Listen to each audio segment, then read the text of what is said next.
বিএনপির নাম ভাঙিয়ে কেউ যাতে দলের সুনাম নষ্ট না করতে পারে সে ব্যাপারে প্রতিটি কর্মীরই সচেতন থাকা উচিত বলে মনে করেন দলটির বিভিন্ন স্তরের নেতারা। ৫ আগস্টের পর যারা ভোল পাল্টেই বিএনপি বনে গেছে তাদের ব্যাপারে সজাগ দৃষ্টি রাখার অনুরোধ জানিয়ে এসব নেতারা বলেন তারা যেন কোনোভাবেই কোথাও সুযোগ না পায়। রিপোর্ট করছেন SM আশরাফ।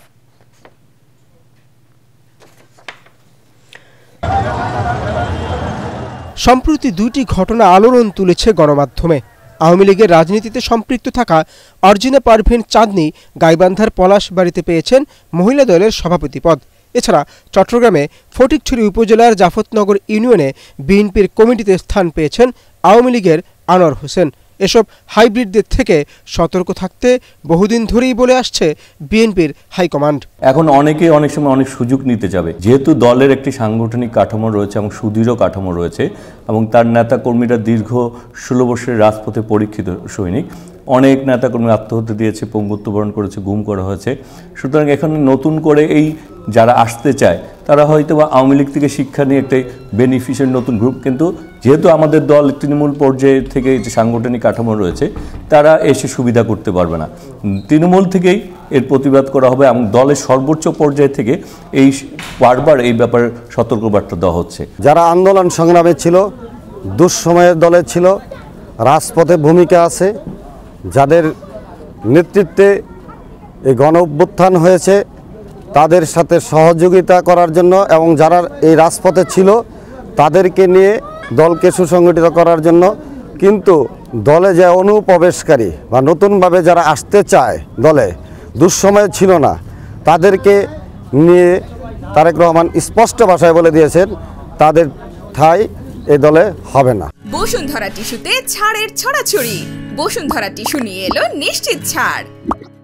এ সময় তারা বলেন বাংলাদেশের গণতন্ত্র, সুশাসন ও মানবাধিকার প্রতিষ্ঠায় বিএনপির 31 দফা কর্মসূচি বাস্তবায়নে সব বাধা পেরিয়েই এগিয়ে যেতে হবে। যতগুলি সেক্টর আছে সবগুলি জায়গায় যাতে দলকে এবং দেশের মানুষকে ভালো মতো সার্ভ করা যায়, দেশের জনগণ দেশকে স্বাবলম্বী করা যায় এবং সেই জিনিসগুলো, এবং যাতে দেশের বিগত 16 বছর দেশকে যেমনভাবে বিচার ব্যবস্থাকে, অর্থনীতিকে, রাজনীতিকে সর্বক্ষেত্রে ধ্বংস করে দেওয়া হয়েছে, তার থেকে বেরিয়ে এসে নতুন একটি সংস্কারের মাধ্যমে দেশের মানুষকে যে জিনিসটা চায়, একটি গণতান্ত্রিক বাংলাদেশ এবং মানুষ যাতে কথা বলার অধিকার পায়, মানুষ যাতে সুশাসন পায় এবং মানুষ যাতে তার অধিকার আদায়ের জন্য কথা বলতে পারে এবং অধিকারটি বাস্তবায়ন করতে পারে, সেটি হচ্ছে মূল উদ্দেশ্য। এই বার্তাটা কিন্তু আমাদের নেতাকর্মী প্লাস জনগণের জন্য।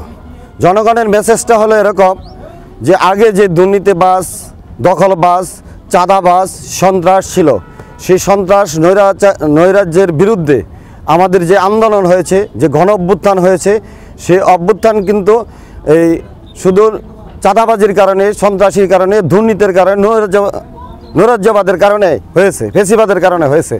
সেই ফেসিবাদ মোকাবেলার জন্য এবং জনগণকে সাথে নিয়ে যাতে আর ভবিষ্যতে কোনো রকম এই ধরনের ফেসিবাদ, সামাজিকভাবে কোনো সন্ত্রাস, চাঁদাবাজ না থাকে, সেটাই আমাদের মূলত কাজ করতে বলছে। এবং জনগণকে এটা মেসেজ দিতে যাচ্ছি যে আমরা জনগণের পাশে আছি, জনগণের সাথে থাকতে চাই, জনগণের কাজ করতে চাই, জনসেবক হিসাবে জনগণের পাশে থেকে জনগণের কল্যাণমূলক কাজগুলো করতে চাই।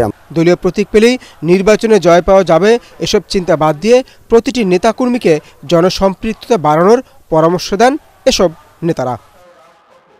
SM Ashraf, ATN Bangla, Dhaka.